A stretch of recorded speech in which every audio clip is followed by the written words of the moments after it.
Yo tengo que tener esta conversación contigo, Jolene. Contigo, Jolene. Mi felicidad depende de ti y de lo que tú decidas, Jolene. Yo no se las voy a cantar, por eso se las declamé aquí. Pues no voy a pasar por esa vergüenza. Así dice la versión en español y al son de merengue de la mítica canción de Dolly Parton, Jolene, que hicieron las chicas del Can en 1986. En la canción original y en el cover caribeño, la voz cantante le habla a aquella que le está quitando a su marido. Yo conozco a varias Jolene, a varias Jolene, por cierto. La tal Jolene es la tercera en discordia. Aquí hay infidelidad a todas luces.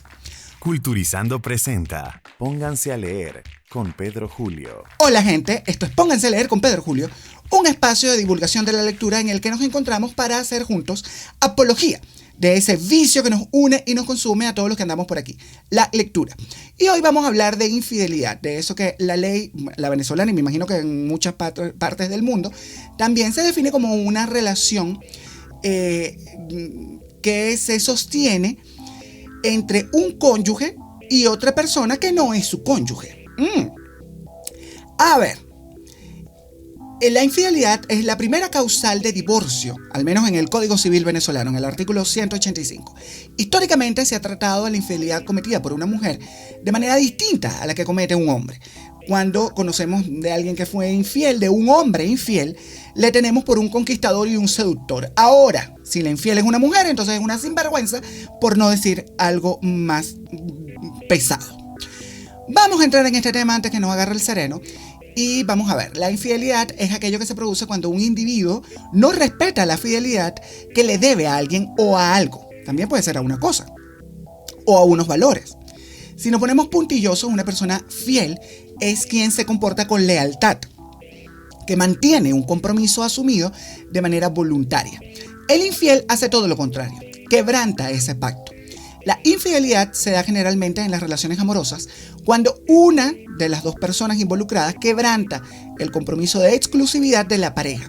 Ese compromiso puede que esté establecido formalmente por el matrimonio, ese precioso iba a decir, pero ese precioso sacramento católico, o informalmente a través de un acuerdo mutuo, es decir, cuando dos personas, o cuidado, pueden ser más de dos, tres, una trieja o cuatro, mira, una relación poliamorosa podría ser, deciden mantener una relación con una persona externa a esa pareja o a esa trieja o a esa gente con la que tienen esta relación.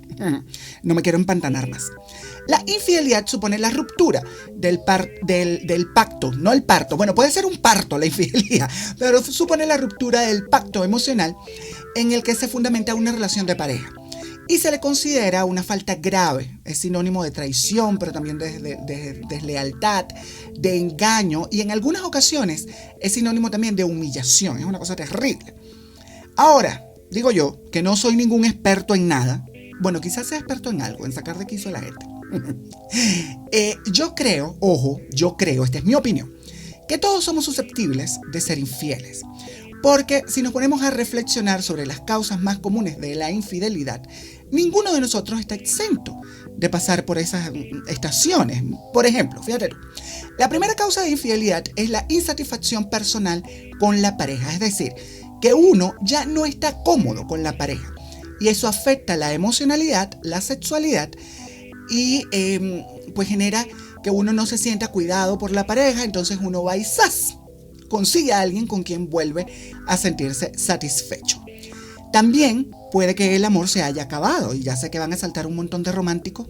Ojo que yo también soy romántico, pero van a saltar un montón de gente a decir no, eso no es así, el amor no se acaba. Ellos o alguna pareja que ellos conocen, estos románticos me refiero, han mantenido el amor durante toda la vida. Pero yo estoy convencido de que en la vida todo es finito. Para mí lo único que no tiene fin es el amor de Dios nuestro Señor. Pero lo que dicen los expertos es que lo que... a ver, voy a intentar decirlo para no herir susceptibilidades. Con la disminución del afecto emocional o del deseo sexual, que forman parte de un proceso natural en todas las parejas, a veces lleva a alguno de los involucrados a pensar que la relación se ha terminado. La gente sensata, que está dispuesta a mantener sus relaciones, busca ayuda y las revitaliza. sin necesidad de meter a un tercero en la cama. Puede también que se busquen alternativas para evitar la soledad. Uno sabe que la relación que tiene está más muerta que el finado comandante eterno. Los venezolanos entenderán esta referencia. Pero uno no quiere dejar esa relación, porque como diría mi amiga Luisa Nartaona, hay que aplicar la ley de Tarzán. No soltar una liana hasta que no se tenga la otra en la mano. También la infidelidad puede acontecer por represalia.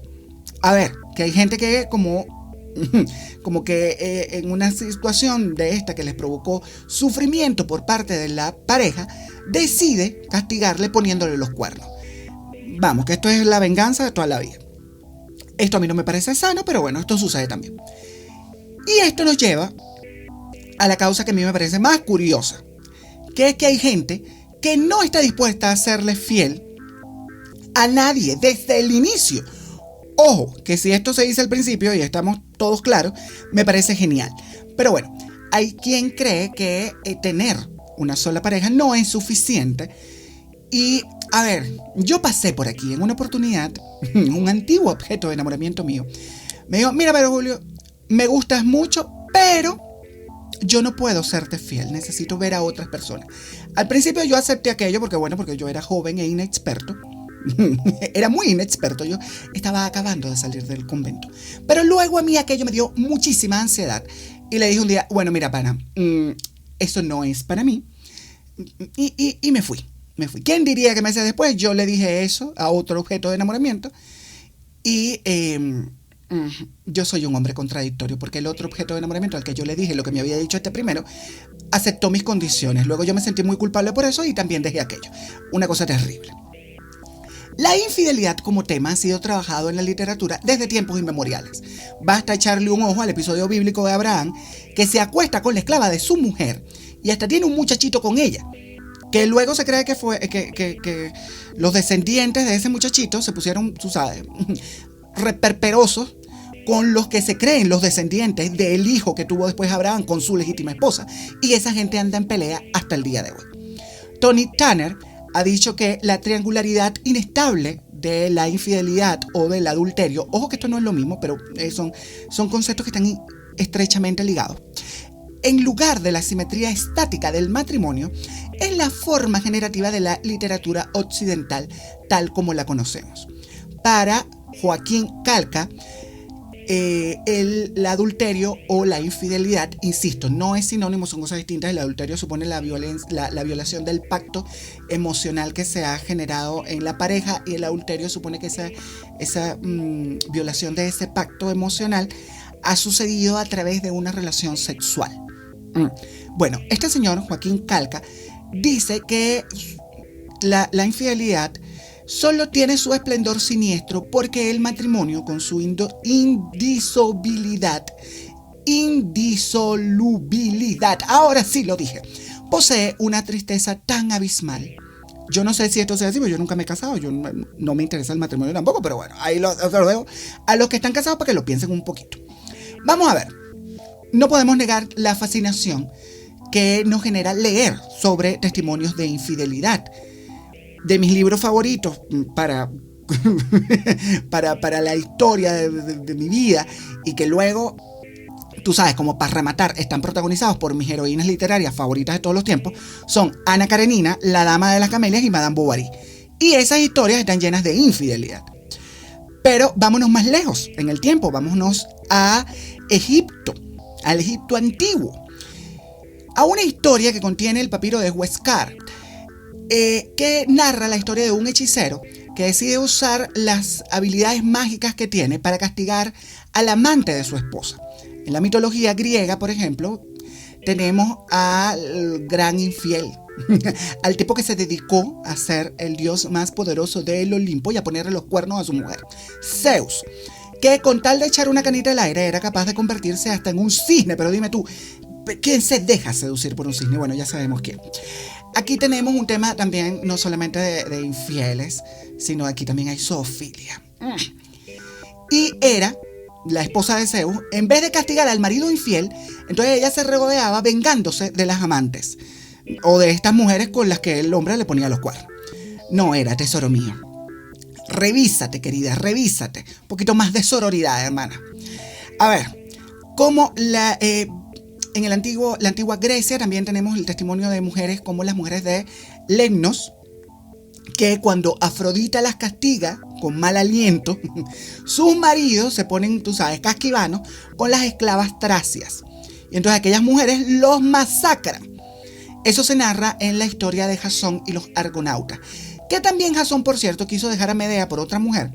Y Medea dijo, no, mi amor, a mí no me deja nadie. Y mató a la tercera en discordia, al papá de esta tercera en discordia y a sus propios hijos. Aquí no estoy de acuerdo con Medea, querida, a los niños no se les toca. No. ¿Qué nos pasó? ¿Qué te pasó? Si volvemos a la Biblia, nos vamos a encontrar en el segundo libro de Samuel que el rey David, que ese era más suelto que yo, Dios mío, imagínate tú, se acostó con Betsabé, que era la esposa de Uriah, y no contento con eso, con haberse acostado con la esposa del general, hace que lo maten con un plan súper creativo. Y ahí piensa uno, pero David, ¿pero qué necesidad hay de mandar a matar al tipo por acostarte con esta mujer? Tú no tienes 7 esposas. O sea, estamos hablando en serio. Tenemos también en la historia de la mesa redonda como la reina Ginebra, esposa del legendario rey Arturo, le es infiel con un caballero de la corte que se llama Lancelot. Un día vamos a hablar del rey Arturo por aquí, pónganse a leer. Aquí dice uno, bueno, de nada le valió ser el rey Arturo al tipo porque le pusieron los cuernos. En la Divina Comedia, Dante nos cuenta la historia de una tal Francesca de Rimini que está en el infierno después de que su esposo Giovanni Malatesta la matara. Y la mató porque la descubrió engañándolo con su hermano Paolo.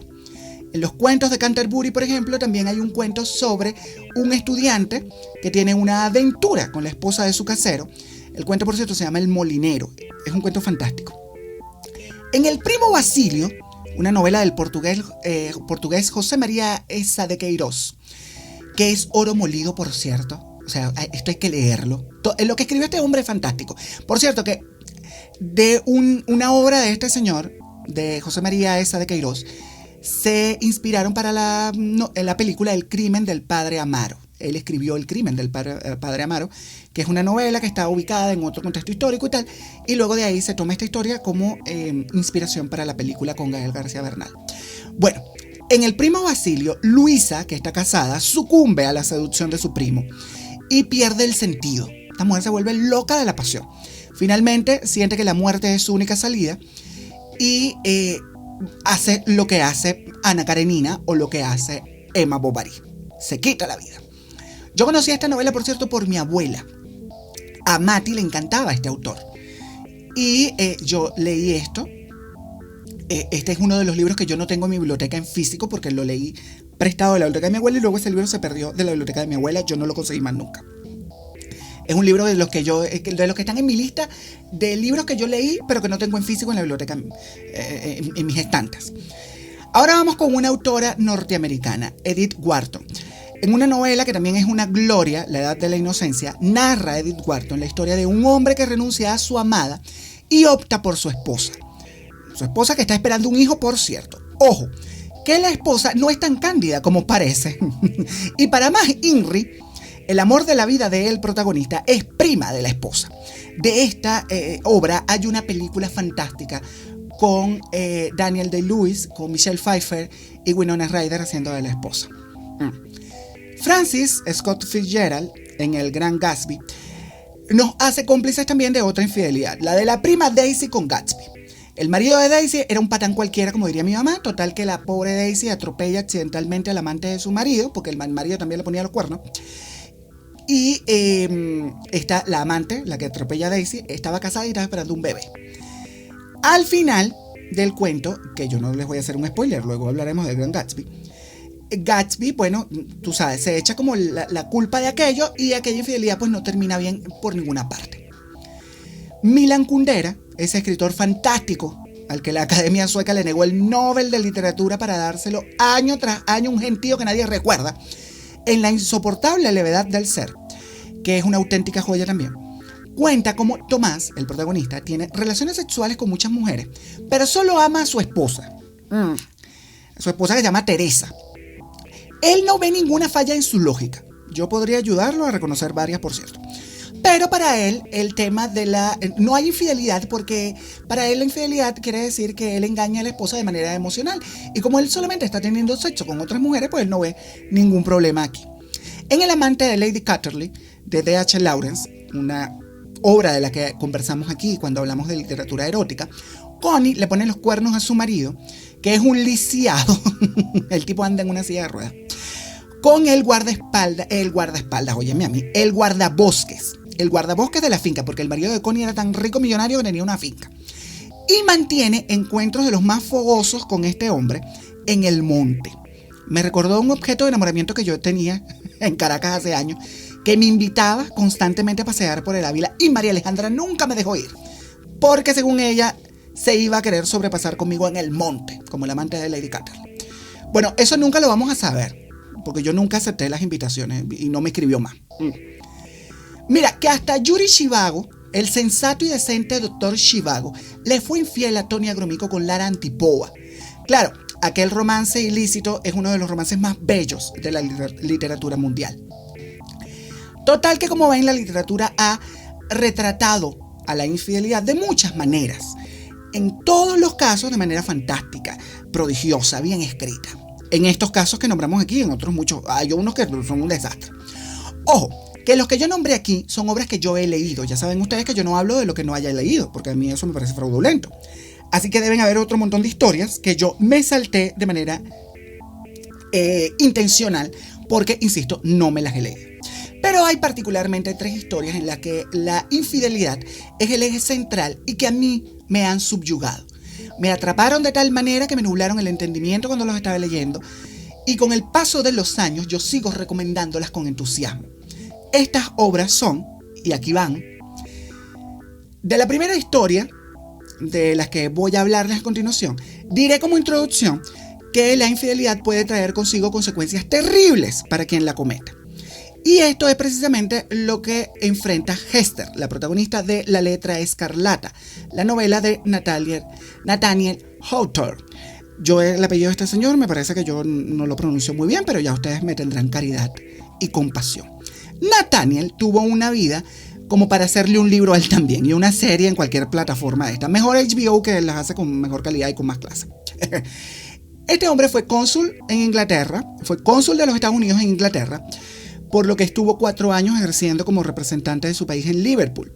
Tenía amigos fantásticos el tipo, o sea, él era amigo de Henry Wadsworth, que era escritor, de Herman Melville, el de Moby Dick, de Ralph Waldo Emerson, que es también otro gran escritor, y vivió en la casa donde había vivido hace unos años Louisa May Alcott, la de Mujercitas.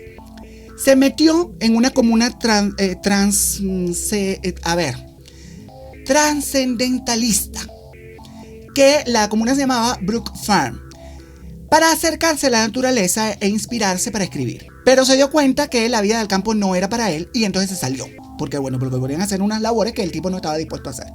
Total que consiguió un trabajo en la administración pública en la aduana de Boston, pero lo despidieron. Y esta situación lo inspiró para escribir la obra que nos trae hasta aquí, La letra escarlata. La letra escarlata es probablemente la novela culmen, la gran obra de Nathaniel, y fue publicada en 1850. La novela está ambientada en la Nueva Inglaterra puritana de principios del siglo XVII, aunque si uno se pone a leer noticias de hoy en día se va a dar cuenta que la Nueva Inglaterra del siglo XXI también es bien puritana. El tema principal de La letra escarlata es la vergüenza, el estigma social que se genera de la infidelidad cuando ésta se ve descubierta y toda la comunidad se entera del asunto. Pero, ¿qué es lo que pasa aquí? Pues bien, ya les voy a contar. La historia arranca en Boston con Hester Prynne, que está a punto de recibir un castigo por haber tenido una hija. El asunto aquí es que la paternidad de esa hija de Hester es confusa, de manera que la población decide castigar a Hester a llevar una letra A de color rojo, de color escarlata, en su vestido. La letra significa adulterio. ¡Qué mosca! Adulterio, ya decía yo, que es el acto carnal por el cual usted, comete una infidelidad también. Aparte, a Hester la ponen en una picota por 3 horas para humillarla. Una picota viene siendo así como una columna, generalmente situada en la entrada de los pueblos, que se utilizaba para exponer a los reos a la vergüenza pública. Y también se utilizaba cuando había decapitaciones para exponer ahí las cabezas de la gente que habían matado. Pero ¿por qué Hester está en esta situación tan humillante? Bueno, porque resulta que el marido de Hester había desaparecido en alta mar hace años y ella queda embarazada. Pero no solamente eso, Hester se rehúsa a delatar al papá de la criatura, porque uno será infiel, pero uno no es nunca un delator. Total que el esposo de Hester aparece y se puso muy disgustado, por no decir otra palabra más vulgar, y jura venganza, que dice que él va a conseguir al hombre con el que la mujer le puso los cuernos y lo va a matar. Total que se hace pasar por un doctor. Él no dice que es el marido de Hester que desapareció en el mar, sino que dice que es un doctor. Visita a Hester en la cárcel y le dice que si lo delata, él va a matar a su amante y además la va a exponer peor a ella, la va a dejar en peor condición. Liberan a Hester y ella se va a las afueras del pueblo, tiene a su bebé, a su hija, bueno, ya la tenía, empieza a trabajar como costurera. Pero la muchachita, la hija de Hester, es muy curiosa y entonces empieza a hacer preguntas sobre la letra escarlata que lleva su mamá en la ropa. Como la gente es muy cruel y no solo rechazan a la mamá, sino también se meten con la muchachita. Al punto de que desde la iglesia, la iglesia, metiéndose en lo que no le compete, sugiere que le quiten la niña a Hester, porque claro, Hester es un mal ejemplo. Digo yo, ¿por qué mejor la iglesia no hace trabajo de sensibilización a sus fieles para que respeten, amen y acepten a los demás, así como dijo Jesús? Pero bueno, sigamos. Hester le pide ayuda a un tal reverendo Dimmesdale, que curiosamente cae enfermo, y el marido de Hester, que todavía andaba por ahí haciéndose pasar por médico, va a atenderlo y empieza a sospechar de este caballero. Resulta que las sospechas del marido de Hester resultan ciertas. El reverendo era el amante de su mujer y el papá de la niña. El tipo, que estaba muy atormentado, una noche se va para la picota de la plaza y entonces él decide así como que se va a humillar y entonces se muestra en público. Como evidentemente en pueblo chico, infierno grande, la gente se entera aquí como que el hombre está humillándose, está muy arrepentido, pero nadie sabe de qué. El hombre no habla.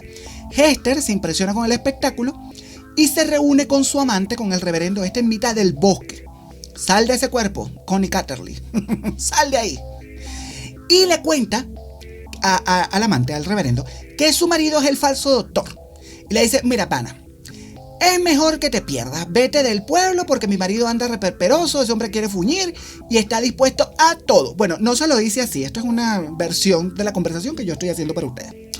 Pero el amante no se va. Todo lo contrario, el hombre se vuelve para la picota, confiesa su pecado públicamente y se muere en los brazos de Hester. Mira tú qué romántico.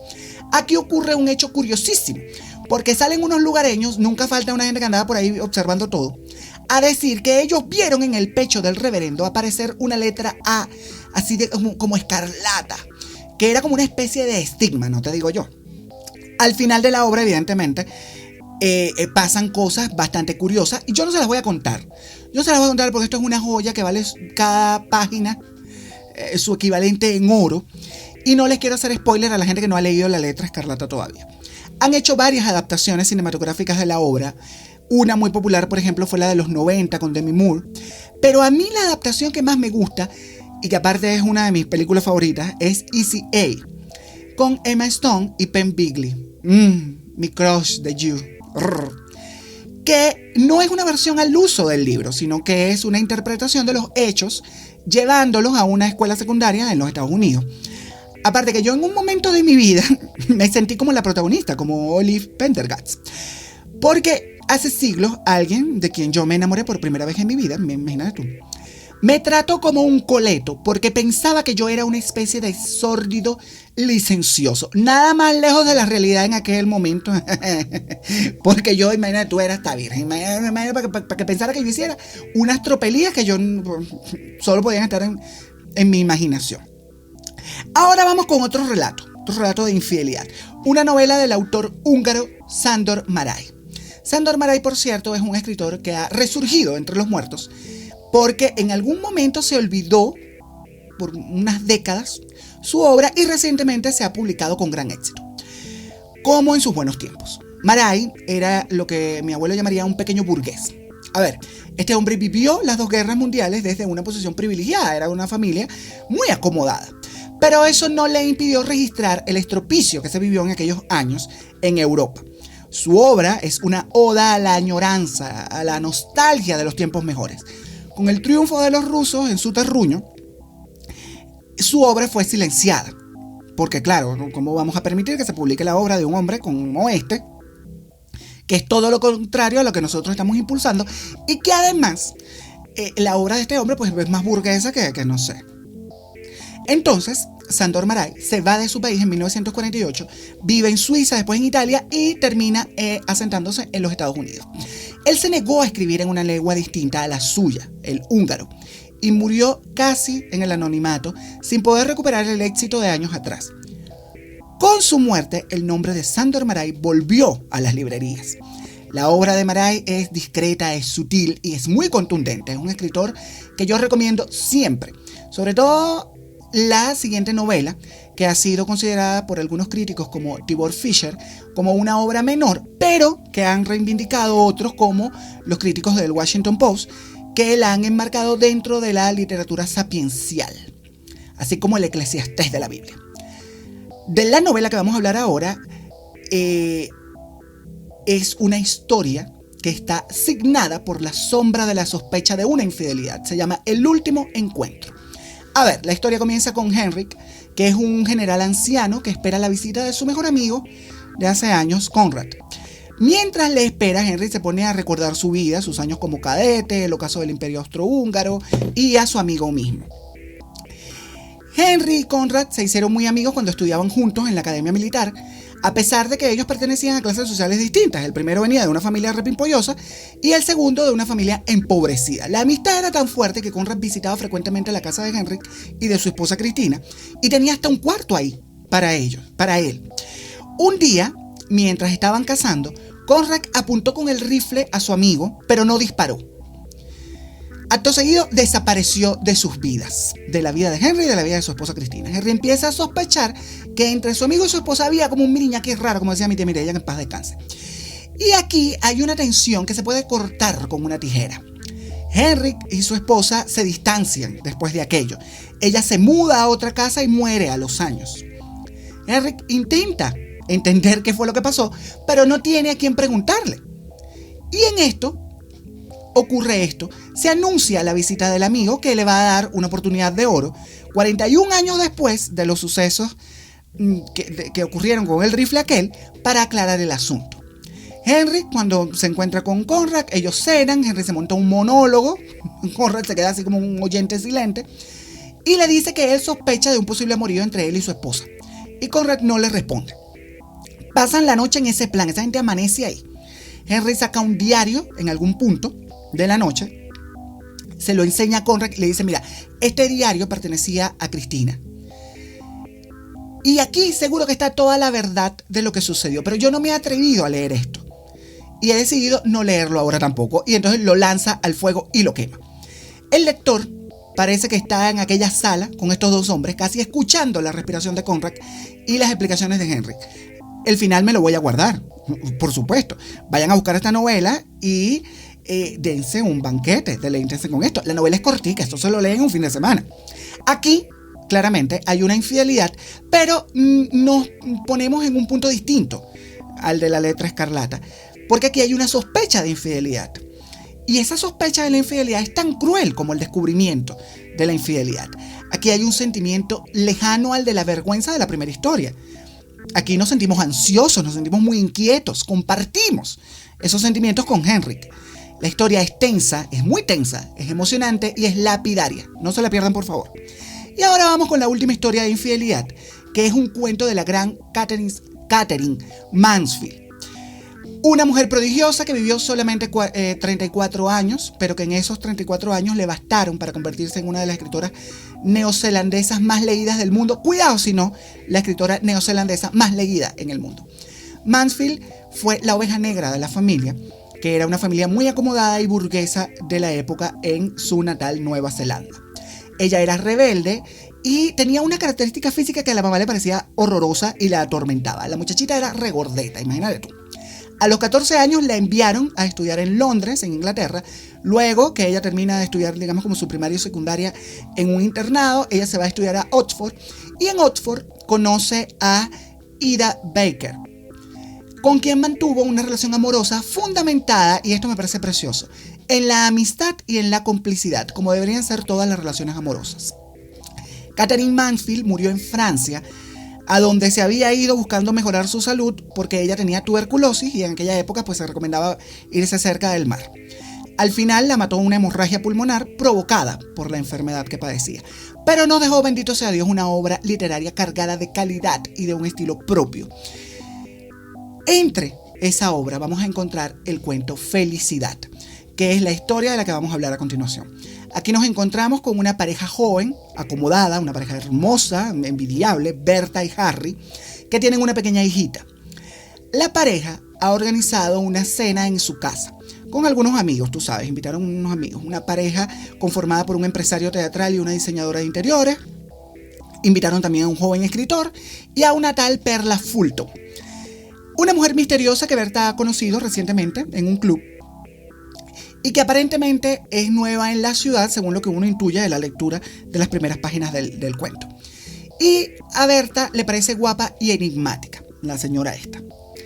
Berta habla de Perla con su marido y le comenta que sentía que la señorita Fulton ocultaba algo. Pero eso no le parece rechazable, sino todo lo contrario, le subyuga a esta señorita Fulton. Harry le dice que esa mujer le parece antipática. Berta se sentía inmensamente feliz. Ella creía que su vida era perfecta. Cuando llegan los invitados, Berta presume su jardín, especialmente un peral que estaba florecido en todo su esplendor, y se queda mirándolo un rato largo, ella y la señorita Fulton. Entonces Berta cree que ha encontrado en la señorita Fulton una amiga sensible como ella. De hecho, tienen como un roce físico y Berta se siente como muy emocionada. Siente, ay Dios, pero seguro que la señorita Fulton sintió lo mismo que yo. Berta, querida. Ya dentro de la casa, Harry le ofrece un cigarrillo a Fulton y Berta cree que Harry es muy frío con la señorita Fulton. Tiene la sensación de que su marido es muy distante con Perla Fulton. La velada sigue, el matrimonio amigo se despide, la señorita Fulton dice que se tiene que ir también. Entonces Harry la acompaña a buscar el abrigo y a llamarle un taxi. Y Berta se queda en la sala con Eddie, con el amigo este escritor, que le da por leerle un poema. Mientras el tal Eddie está leyendo un poema, Berta como que se inclina y observa así por el corredor hacia la puerta donde está Harry con la señorita Fulton. Y ¡zas! Observa lo que no debía haber visto. Un gesto de intimidad que delata a Harry y a Perla Fulton. Se dice algo, o Harry dice algo que Berta no puede oír, pero sí intuir. De hecho, ya logra leer los labios de Harry. Y esta mujer confirma que estos dos tienen algo. Aquí se los voy a dejar. Yo no les voy a contar más porque lo que viene es sumamente sutil, delicado, pero también es muy intrigante y es muy asfixiante. Tienen que leer este cuento. Esto se lo leen una tarde. Felicidad, de Catherine Mansfield. Yo tengo que reconocer que cuando leí esta historia hace poco, yo pensé, se nota que Berta no es latina. Porque si yo veo lo que ella vio, mira, no le queda un diente en la boca a Harry, no le queda un pelo en la cabeza a la tal Perla. La obra de Catherine Mansfield tiene una clara inspiración en la obra de Chekhov, el gran maestro de la narrativa rusa, al que la autora le prodigaba una gran admiración. Aquí, la infidelidad ha sido descubierta, pero no enfrentada. Se confirma mi teoría en este caso de que si tu pareja se manifiesta, tú sabes, como antipático con alguien, ponle el ojo. Porque ese rechazo es un mecanismo de ocultamiento. A mí nunca me ha fallado esa teoría. Yo siempre la he confirmado cada vez que he sentido la sospecha. La infidelidad provoca sentimientos de abandono, de traición, de rabia. Por eso, generalmente, la primera reacción después de descubrir una infidelidad de la pareja es terminar con la relación. A la mayoría de las personas les resulta muy difícil imaginar tener nuevamente una relación sana con alguien que ha violado su confianza. Otros tantos intentan reconciliarse y lo consiguen. Ojo, que eso está muy bien si usted tiene la madurez suficiente para continuar con su relación y no sacar al aire la infidelidad cada vez que hay un problema en la pareja. Una vez, con un antiguo objeto de enamoramiento mío, vamos a decir un sujeto de enamoramiento que yo tenía, estábamos hablando acerca de la supuesta naturaleza infiel de los hombres. Y él decía que todos los hombres, sin importar su orientación sexual, eran infieles por naturaleza. Yo decía que no. Mira, somos seres humanos, o sea, no somos animales, no nos dejamos arrastrar por los impulsos de este tipo que son tan básicos, pues. Total que yo dejé a aquel individuo porque sentí que en esa afirmación me estaba dando como señales que yo no podía evadir. Para los especialistas en la conducta humana, para los psicólogos, una persona puede convertirse en infiel por no saber manejar las dificultades que se presentan en una relación. Ahora, ¿qué nos mueve a convertirnos en un tercero? En el tercero en discordia. Yo, por ejemplo, no he sido infiel, aunque sí he sido el segundo frente en 2 ocasiones. En mi defensa diré que cuando yo empecé a salir con esta gente, no sabía que tenían una relación con otra persona. Pero igual, cuando me enteré, yo seguí ahí. Y seguí ahí un rato más. Esto no lo cuento con orgullo, todo lo contrario. Me parece muy vergonzoso en mi historia que yo tenga estos episodios. Pero yo recuerdo que uno de ellos, que es el sujeto de enamoramiento con el que iba como más en serio, me dijo una cosa que a mí me dejó como pensativo. Me dijo, mira, aquí la cuestión funciona contigo porque tú eres consciente de cuál es tu puesto y no presionas para obtener algo que tú sabes que yo no puedo ofrecerte. Y aquello me dejó con una indignación muy grande, una indignación así como las indignaciones que agarra mi tía Mercedita. A la semana yo corté con esa relación porque yo dije, bueno, pero ¿qué me está queriendo decir? Que yo tengo alma de amante. Imagínate tú.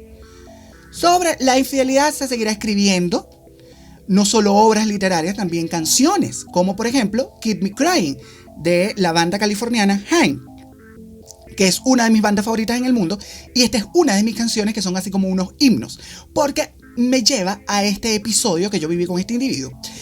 Y aquí habla una amante que decide ponerle final al asunto. Se cansó de ser la amiga de cara al público y la amante de puertas para adentro. Esta quizá podría servir de himno también para Hester, de la letra Escarlata. También está Mr. Brightside, de The Killers, The Killers, Brandon Flowers, que habla de los celos que nublan a un hombre cuando descubre que su novia le engaña. Y esta podría ser fácilmente el canto de batalla de Henrik en El Último Encuentro. O también está I'm Not the Only One, del cantante británico Sam Smith, en la que el cantante reconoce que ya no es el único ahí, que alguien más ha entrado en la relación y parece que hace tambalear eso que se tenía. Esta canción es la banda sonora perfecta para Berta Jung de Felicidad. Es que yo me la imagino sonando mientras Berta está observando su peral. Bueno, gente, nos agarró el sereno. Yo espero que ustedes hayan disfrutado este episodio tanto como yo y que se hayan sentido tentados. No por, tú sabes, por otra gente, sino por las historias de infidelidad y que terminando de escuchar esto se vayan a buscarlas para leerlas. Pueden comentarme también sus experiencias de todo tipo con la lectura y con la infidelidad también. A través de mis redes, @PedroCedenoA en Instagram y en X, antes Twitter. Nos vamos, tesoros míos, nos vamos. Pero antes de recordarles las consignas para irnos, vayan también a escuchar Jolene, la del Dolly Parton y la de las chicas del Can. Eso es una canción, hermanos míos, eso es una canción. Ahora sí, la consigna, ya la saben ustedes. Pónganse a leer. Culturizando presentó Pónganse a leer con Pedro Julio.